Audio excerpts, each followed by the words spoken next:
All right, we're going to do another empirical formula question. I think we did finish this one. I'm just going to go review quickly.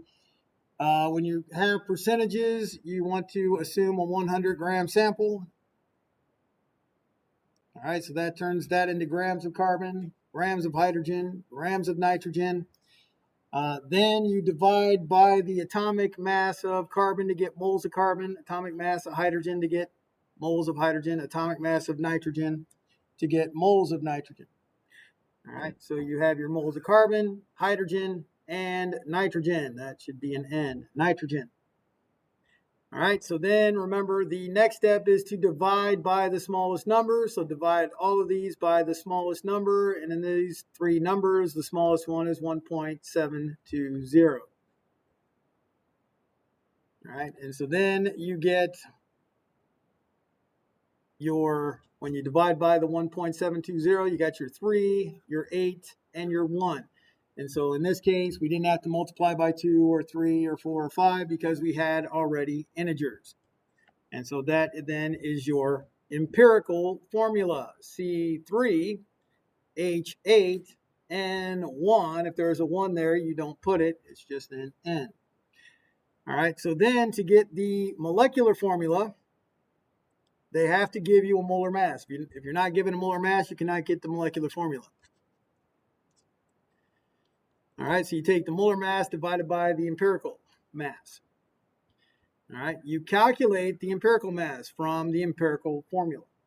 So you got 3 carbons, that's 36. You got 8 hydrogens, that's 44. And you got 14 for the nitrogen. And so that is 58. All right, and then they gave you 116 in the problem. That was your molar mass. And so you got an N value. So anytime you take the molar mass divided by the empirical mass, you're going to get an integer. And in this case, the integer is 2. So that means that you have not 3 carbons, but 6. Not 8 hydrogens, but 16. And not 1 nitrogen, but 2. And so that is your empirical going to molecular formula.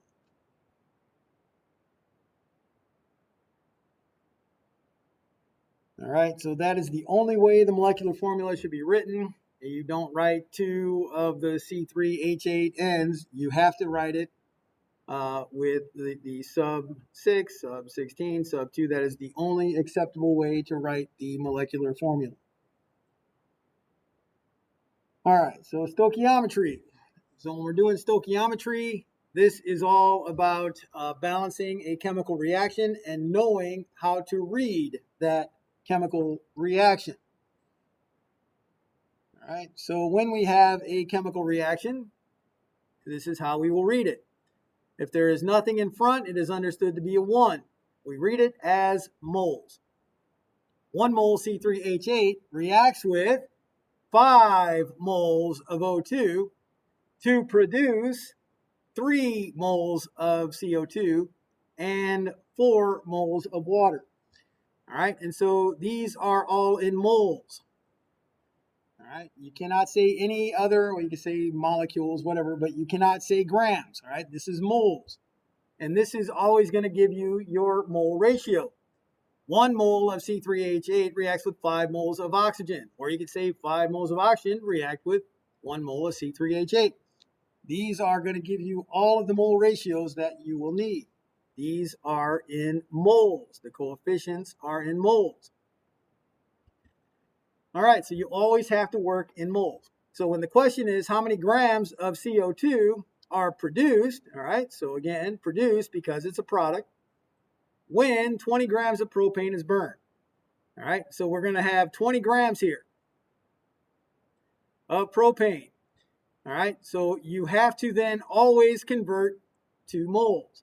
And so you need the molar mass. So you go to the periodic table, carbon is 12.01, you have 3 of them. Hydrogen is 1.01, again, 2 decimals for all of your molar masses. You have 8 of them. And when you add that up, you have 44, looks like 44.8. 9, 10, 11.11.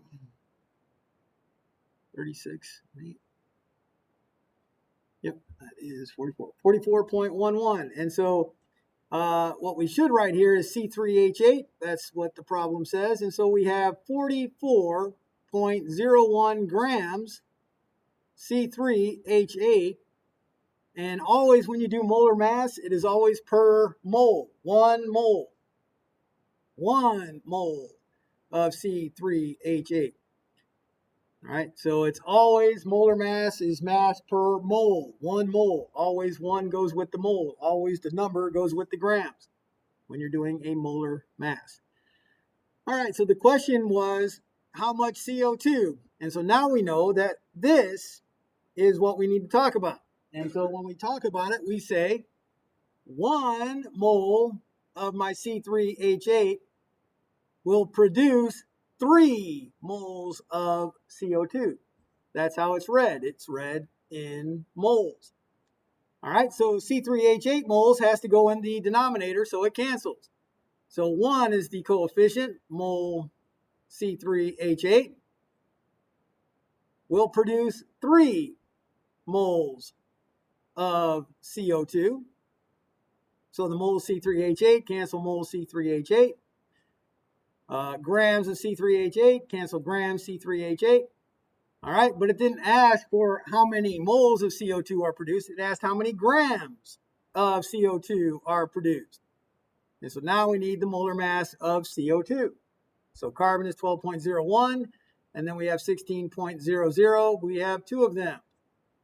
3244, 44.01 grams per mole. And so we have 44.01 grams of CO2 per 1. You can put the 1 there. You don't have to, but I'm going to put the 1 mole of CO2. And so my moles of CO2 cancel. And then I will have my answer. And that's 1, 1. All right, and so I'm going to guess it's going to come out to be 60.0. It might be 59.9, but I'm going to guess 60.0 grams of CO2.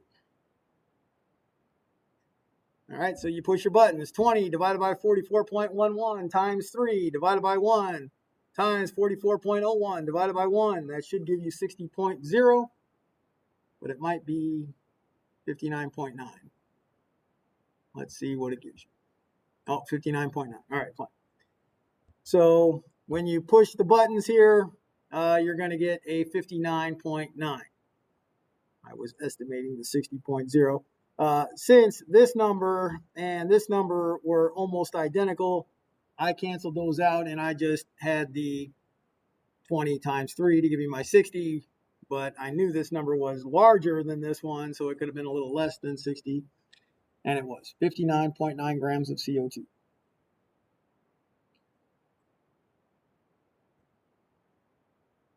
All right. So the same reaction, you would read it the same way. 1 mole of C3H8 react with 5 moles of oxygen to produce 3 moles of CO2, 4 moles of H2O. You have to know that those are moles. This time it says how many grams of oxygen, all right, how many grams of oxygen are required to burn 20 grams of propane. All right, so instead of going to CO2, we are then going to O2. It all depends on what the question's asking. So you take, again, you're going to do exactly the same thing. Your 20.0 grams of your propane, which is C3H8. And then the molar mass that we already calculated was 44.11 grams per mole of C3H8. So the grams of C3H8 cancel the grams of C3H8. But this time it wants to know oxygen. And so now we need the mole ratio of the propane to the oxygen. So 1 mole of the C3H8 has to go in the denominator because it has to cancel with the C3H8 in the numerator. We are going to oxygen because that's what the question is asking for. 5 moles of O2. All right, so if it asked for it in moles, we'd be done. it's asking for it in grams. And so we have to then go from moles to grams by using the molar mass of oxygen. So we have 32.00 grams of O2 per mole of O2. All right, so again, it is O2, and so that means it is 2 oxygens, which means the molar mass is 32. Most common error here is to put 16. That would be grams of O and moles of O. This is O2. So that is 2 oxygens, 32 grams per mole O2. All right, so when we do this one,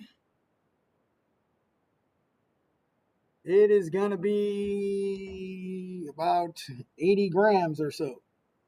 All right, so we're multiplying 20 divided by 44.11 times 5, and then times 32.00. So the 20 times the 5 is 100, and 32 over 44, that's going to be, or less than that, it's going to be 70 some grams. 72, and again, 3 sig figs here. So 72.6 grams of oxygen will be produced. All right, so again, when you write the molar mass, and they're writing it correctly, you should write what you have, the compound next to it. So that gram C3H8 cancel gram C3H8. Mole of C3H8 cancel mole of C3H8. Moles O2 cancel moles O2, and you're left with grams O2.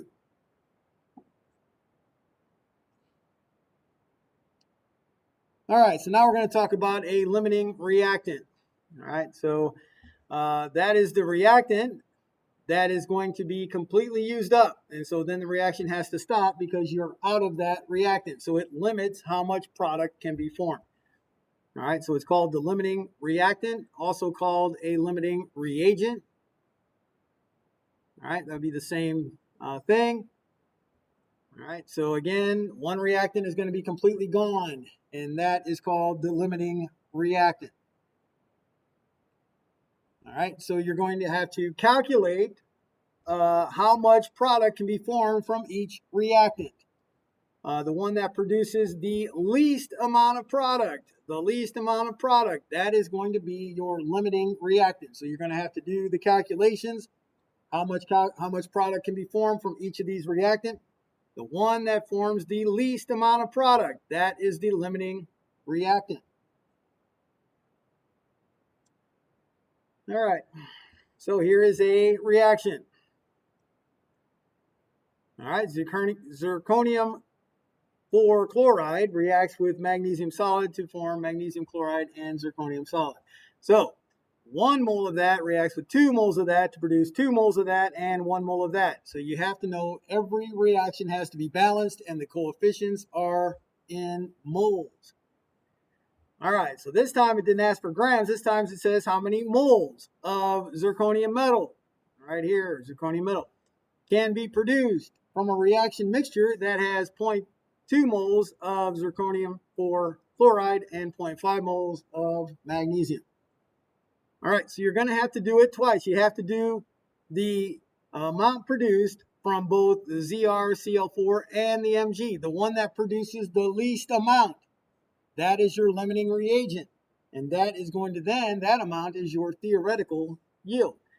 All right, so we already have moles. So we have 0.2 moles of ZrCl4. We have our mole ratio. 1 mole of ZrCl4 will produce 1 mole of Zr from our balanced chemical reaction. And since the question is how many moles, we don't have to go to grams. Moles is what we want. So this would produce 0.20 moles of Zr solid. Now we have to do the same thing for the 0.5 moles of magnesium. All right, so we have 0.50 moles of magnesium. All right, so we're already in moles, so we can go right to the mole ratio. So 2 moles magnesium, again, has to be in the denominator because it has to cancel with the numerator. And we're in the question asking for zirconium metal, 1 mole of zirconium metal. And so when we push the buttons, we get a 0.25 moles of ZR solid.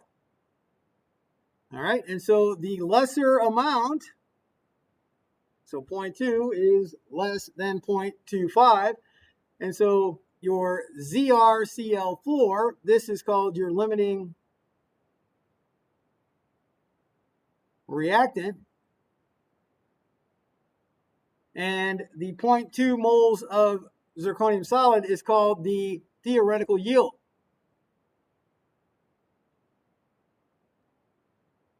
Now, theoretical yield can be given in moles or grams. It doesn't matter unless, of course, the problem says given in grams. Then you would have to use the atomic mass of zirconium to convert the 0.2 moles into grams. All right, so the limiting reactant is the one that produces the lesser amount of product, the least amount of product. So 0.2 is lower than 0.25. So your ZrCl4 is your limiting reactant. Of course, the limiting reagent, limiting reactant, it has to be a reactant. It's one of the two things on the left.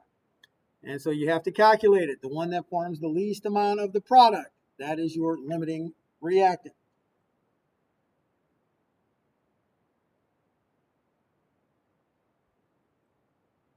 All right, so here we have ammonia, 2 moles of ammonia react with 1 mole of carbon dioxide to form 1 mole of your CH4N2O and 1 mole of H2O. All right, so here's the question. We have 10 grams of our reactants, 10 grams of NH3, 10 grams of CO2.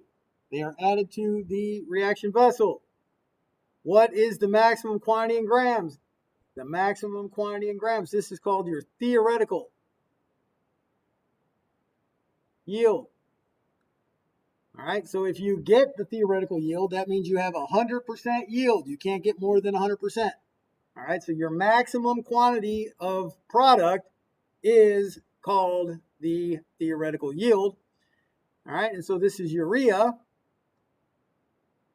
right, probably says that, yeah, right here, urea, so you don't have to know what urea is. All right, so it says, what is the maximum amount of urea that can be obtained? All right, and how many grams of excess reactant are left at the end of the reaction? All right, so here we have 10 grams. So we have to do the same thing we did last time, except a lot more steps. Last time they gave us moles. This time they gave us grams. All right, so we have 10 grams of NH3.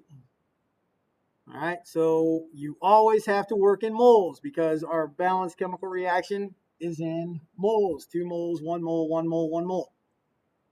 All right, so nitrogen is 14.01, 3 hydrogens 3.03, 17.04. You will have a periodic table. And so you have a 17.04 grams NH3 per 1 mole. NH3, molar mass is always per mole per 1 mole. All right, so now we have our mole ratio. That is 2 moles of NH3 that will produce 1 mole of urea, CH4N2O. Okay, and then of course they want it in grams this time. So now we have it in moles. They ask for it in grams, in parentheses here, in grams. So now we need the molar mass of urea. So we have a 12.01. We have 4.04 for the 4 hydrogens. We have 28.02 for the 2 nitrogens and 16.00 for the oxygen.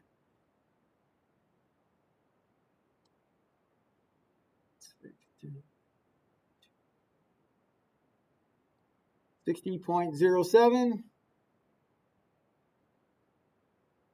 All right, so 60.07 grams per mole of urea. Moles of urea cancel moles of urea. And so you push the buttons on your calculator.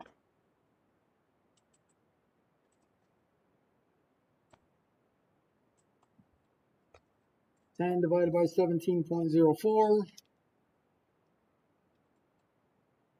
divided by 2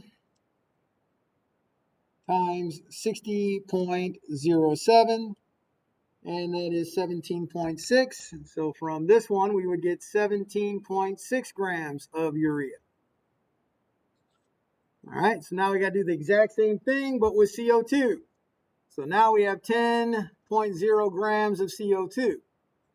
So now we need the molar mass of CO2, 12.01 and 32.00. So 44.01. So divide that by 44.01 grams per mole of CO2. Again, we're going from CO2 to urea. That is a 1 mole to 1 mole ratio. 1 mole of CO2 will produce 1 mole of urea.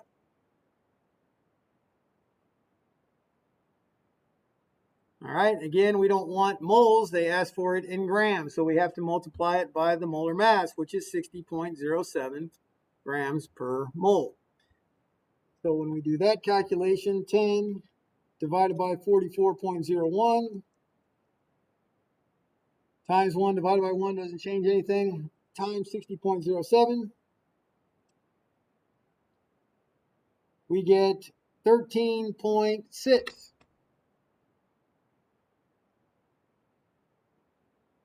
All right, so since 13.6 is less than 17.6, this is our theoretical yield.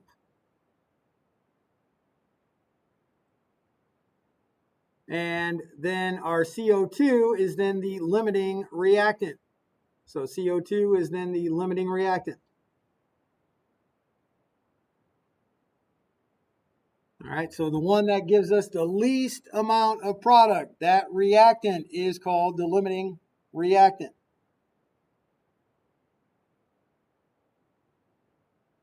So you have your 17.6 or 13.6 all worked out for you here. All right, so CO2 is the limiting reactant. It gives the lesser amount of the product. All right, and so 13.6, this is how much will be produced. All right. To find the excess NH3.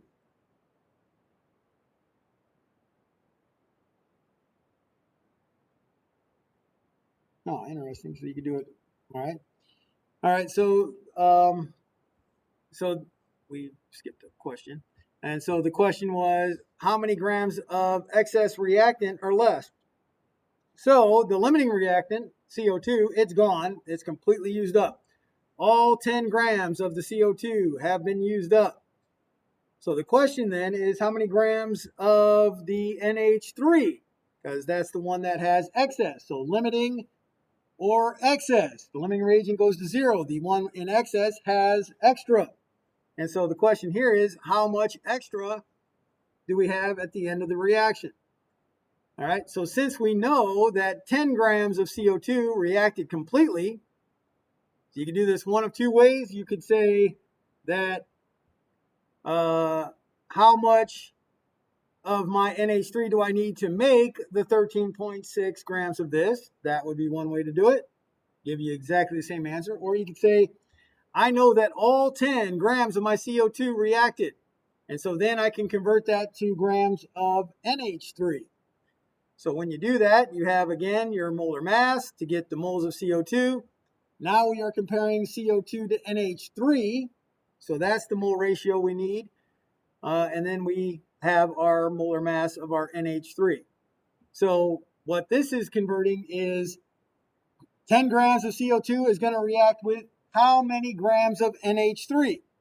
And we know it is less than 10 because we had 10 grams of NH3 to start with. We started with 10 grams of NH3. We started with 10 grams of CO2. We calculated that CO2 is the limiting reagent. It is going to be completely gone.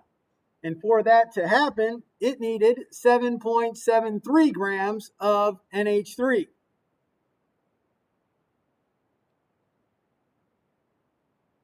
All right, so that is how much was required to react with the 10 grams of CO2. But the question wasn't how much NH3 reacted, it was how much do we have left? All right, and so that would be a 2.27 grams remain, except How did we get that? Well, we took 10.0 and subtracted the 7.73.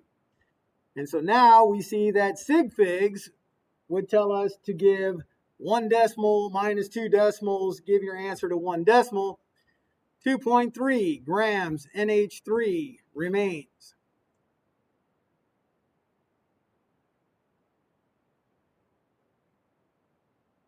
Correct. So they do the correct sig figs. All right. So that again, you do a subtraction, and so 2.3 grams NH3 is left unreacted.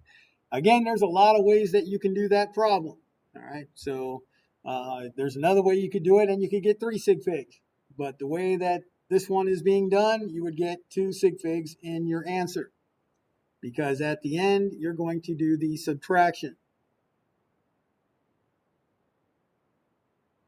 All right, so again, theoretical yield, that's the maximum amount of product obtained. That is obtained from the limiting reactant. The limiting reactant is determined because it is the one that gives the least amount of product. All right, and that is called the theoretical yield. It must be calculated. All right, actual yield, this is, you have your theoretical yield. Oh, I should get 10 grams. I go to the lab, I only got 4 grams. All right, so actual yield is how much you actually measured out in the lab. So this is the amount measured in the lab. All right, so that's your actual yield. I should have got 10 grams, I only got 4 grams, whatever. So then it'll say, what is your percent yield? Well, if you got 4 grams, but you were supposed to get 10 grams, well, then you would have a 40% yield. All right. All right, so actual divided by theoretical times 100. So this is how you will answer the percent yield question. This is calculated. This has to be given. All right, so you take the amount that they say they got, divided by the theoretical yield that you calculated, times 100, and that will give you the percent yield. All right, so here is a question that combines all of those things. We already did this question. All right. So we took the 10 grams NH3, the 10 grams of CO2. They were added to the vessel, limiting reactant. We already calculated the limiting reactant. It was CO2. We calculated the theoretical yield, which is bad here. It is 13.6. You have to put grams. You can't say the theoretical yield is 13.6. That could be moles. That could be anything. All right, 13.6 grams of urea. All right, so here's where the new question comes in. So when you go to the lab and you do it and you weigh out your product, it has a mass of 9.3 grams. So when the reaction was carried out, 9.3 grams was obtained. All right, so that is your actual yield. This is weighed in lab. All right, so this is the theoretical yield. This is calculated. So actual yield, again, has to be given.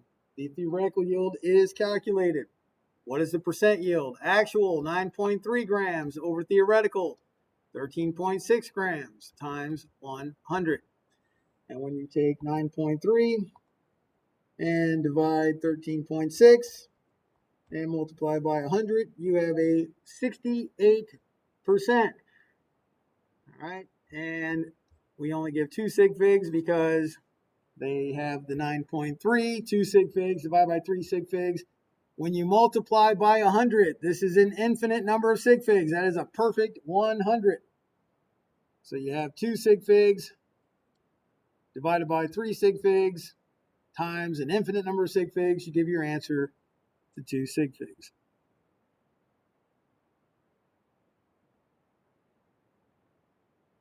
Okay, so that is the end of chapter 3.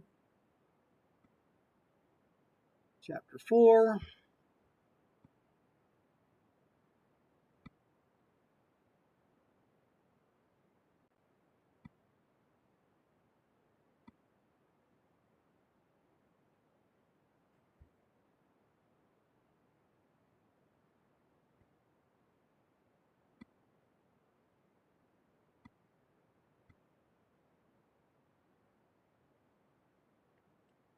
All right, so chapter 4 is chemical reactions, but it is more of identifying chemical reactions. All right. All right, so we are going to talk about strong electrolytes. Right, so you're going to be given a list that you're going to have to memorize, and the list is of soluble and insoluble. When you are soluble, all right, then you are a strong electrolyte.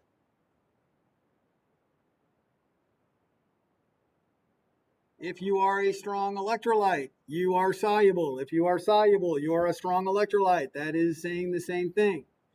All right, if you are insoluble, then you are a weak electrolyte. All right, and this is for ionic compounds. These are ionic. Remember, ionic, metal plus nonmetal. All right, so ionic is a metal and a nonmetal. If it's soluble, it's a strong electrolyte. If it is insoluble, it's a weak electrolyte. Molecular compounds.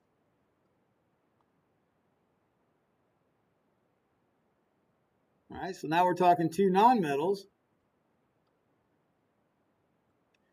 All right, or more nonmetals.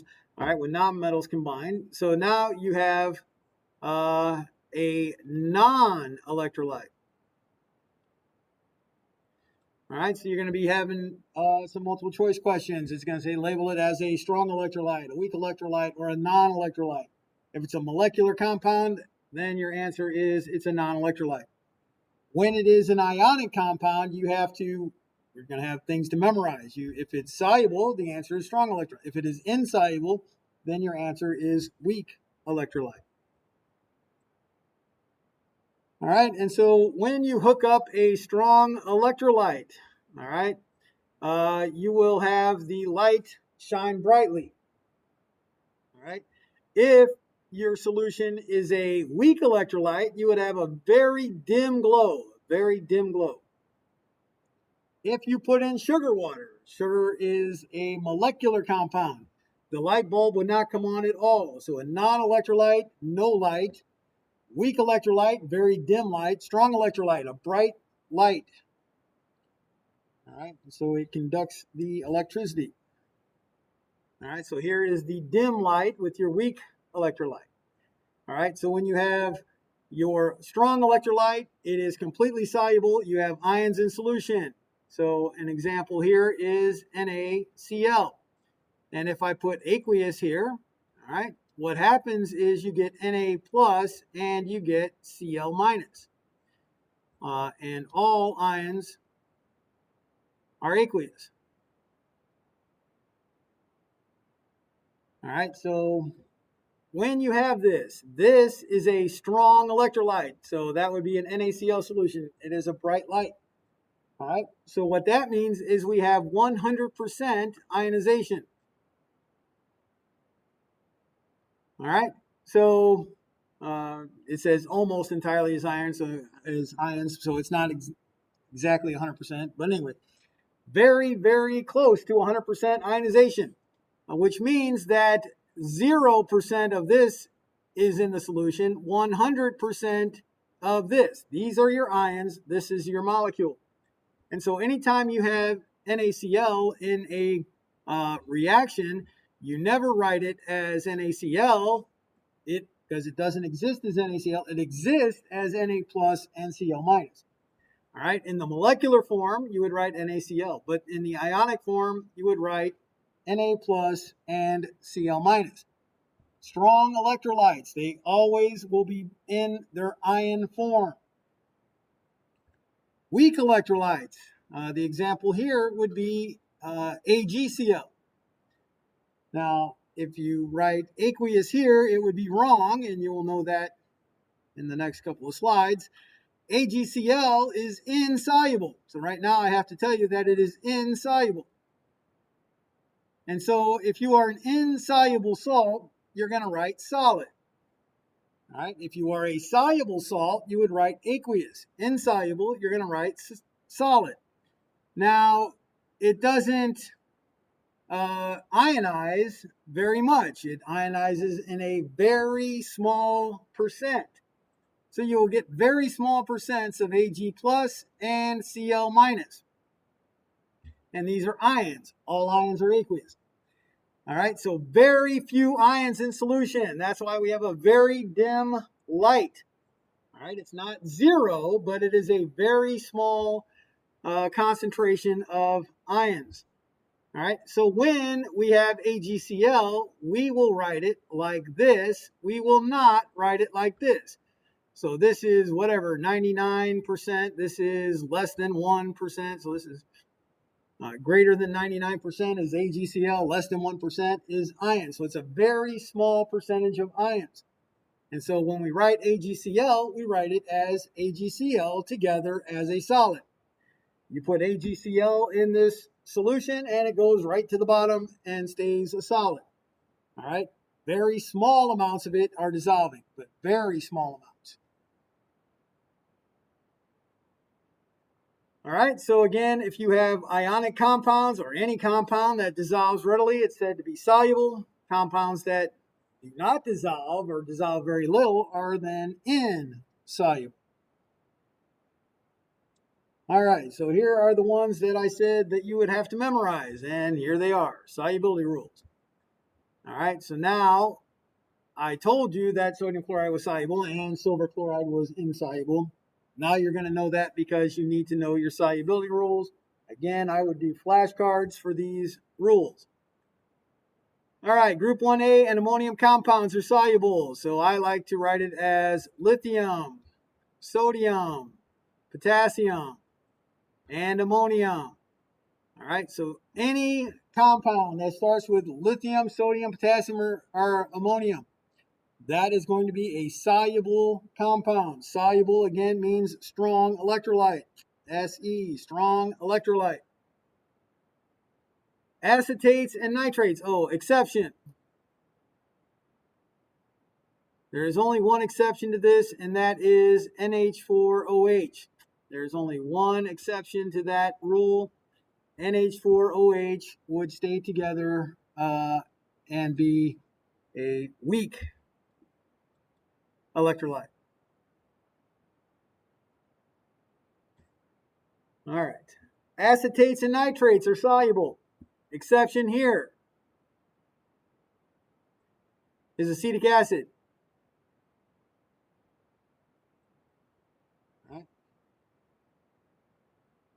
All right, your chlorides, your bromides, your iodides, they are soluble except for silver, mercury, and lead. So here I would just go with silver, mercury, and lead. If you have a lead halide or a mercury halide or a lead halide, that is going to be insoluble. I'm not going to give you the other forms of, if it's lead, I'm going to use lead too. So silver, mercury, lead, these are going to be insoluble halides. Every other halide, like sodium chloride, all of the other halides are going to be soluble. All right, so most chlorides, bromides, iodides, soluble, except if it starts with silver, mercury, or lead. Number 4, I'm not going to have you memorize. Most sulfates are soluble. If we use a sulfate, I will tell you the solubility rule for the sulfate. So the solubility rules, you need to know the first 3. If you need number 4, it will be given. If number 4 is on your homework, you look it up. All right, so on the test, it will be given if you need rule number 4. I will not give you rules 1, 2, and 3. You have to memorize rules 1, 2, and 3. All right, so those were soluble. Now we're going to talk about insoluble. All right, so you have your carbonates and you have your phosphates. Both of these are insoluble. All right, the exceptions are rule number 1. So if you have a lithium, you have a sodium, you have a potassium, or you have an ammonium, those are still soluble. So the exceptions are your group 1A, which is your lithium, sodium, potassium, plus the NH4+. So all of those would be soluble. All right, so that's wrong. This should be then CO3. All right, we're talking about carbonates here, not sulfates. Sulfates was number 4. All right, so ammonium carbonate, that would be soluble. Potassium carbonate, soluble. Sodium carbonate, soluble. Lithium carbonate, soluble. Any other carbonate is insoluble, and it would be a solid. Phosphates are insoluble except for the same thing over there. For phosphates and carbonates. If you are lithium, if you are sodium, if you are potassium, you are always soluble. No exceptions. And also for this one, NH4, the one exception is ammonium hydroxide. All right, your sulfides are insoluble except the same thing. So your sulfides, your S minus 2, these are insoluble except for the lithium, sodium, and potassium, and ammonium. I'm not going to make you memorize that one either. So you have to know 5 and 6 and 8. You don't have to do 7. Again, if 7's given, I will give that one to you on the test. All right, most hydroxides are insoluble. The exceptions are the 6 strong bases. And that is lithium hydroxide, sodium hydroxide, potassium hydroxide, calcium hydroxide, strontium hydroxide, and barium hydroxide. All right, so there are 6 strong bases. All right, so those are strong, which means if you have the word strong, it means strong electrolyte, which means 100% ionized. Any other hydroxide besides these 6 strong bases are going to remain insoluble solids. All right, so you need to memorize 6 of those 8. If you need the other 2, they would be given on the test.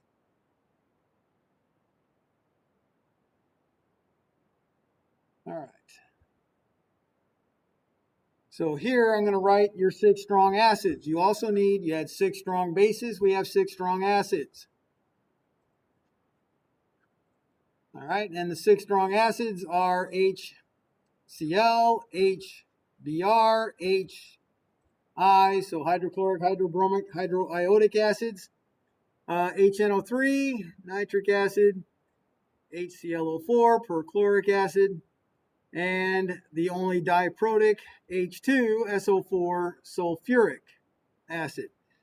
All right, all other acids are weak. So a strong acid, these are all strong electrolytes. Strong acid, strong electrolyte.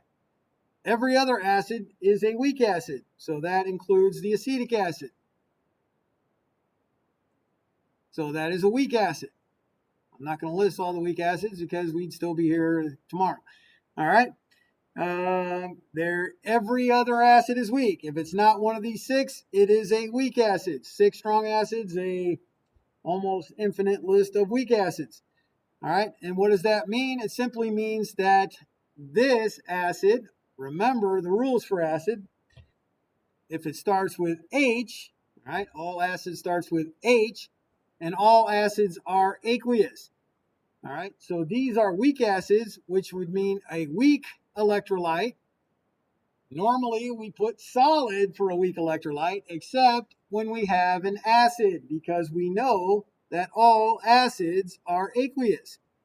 So if we have acetic acid, we leave it all together because it is very small percent of that is ionized. What it is meant by a strong acid, which means it is 100% ionized. So if I have HCl, I actually do not have HCl. I have H plus and Cl minus. So if you have your net ionic equation, HCl would not be there because HCl completely 100% ionizes into H plus and Cl minus. Whereas this weak acid is H plus and it is C2H3O2, your acetate minus, but that's very small amounts. And so you would not write it as ions, you leave it together. So the weak acids stay together as the acid compound. All right. Strong acids break up 100% into ions. And so you would write it in its ion form. All right. Because we are going to do molecular, ionic, and net ionic reactions. So you're going to have to write the molecular equation. And the molecular equation is here. Silver nitrate, sodium chloride, silver chloride, sodium nitrate. All right. So those are molecules, neutral molecules. All right. These are not going to be given to you. That is not given. That is not given. That is not given. That's the answer. That is why we have our solubility rules. All right. So how are we going to know if we're going to put aqueous, solid, liquid, gas? How are we going to know? All right. So you recognize a metal, so ionic compound here. And so your ionic compounds are either weak electrolytes or strong electrolytes. Strong electrolytes are soluble.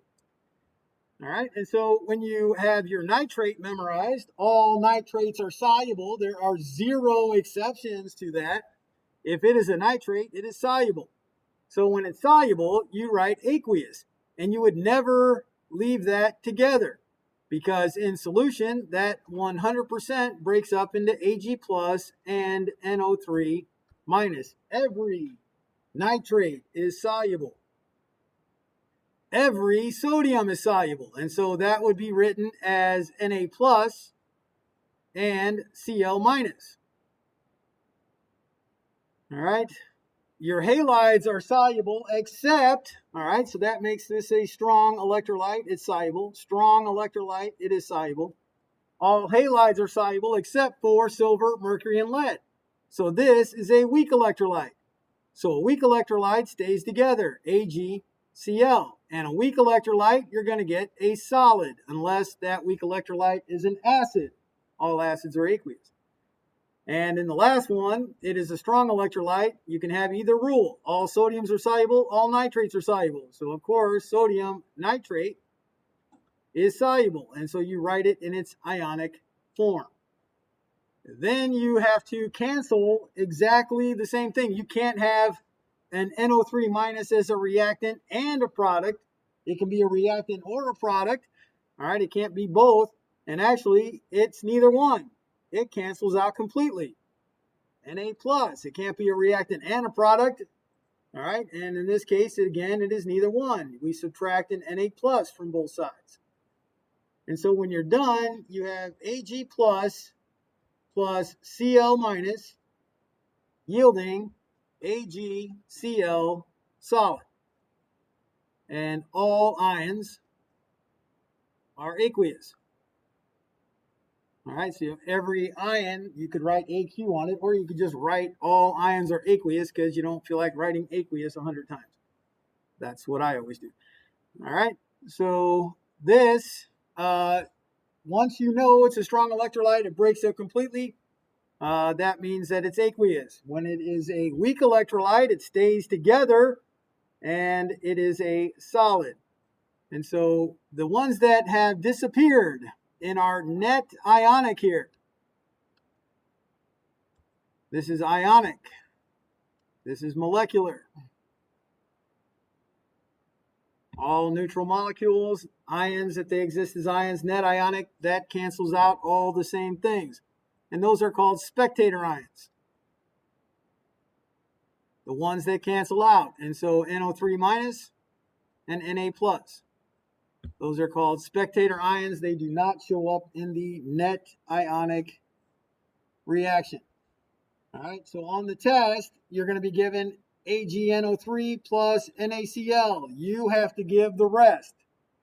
You have to give the products, you have to balance it, give the ionic, net ionic, and label the spectator ions. Always on a test 2 problem. And we will pick up there tomorrow.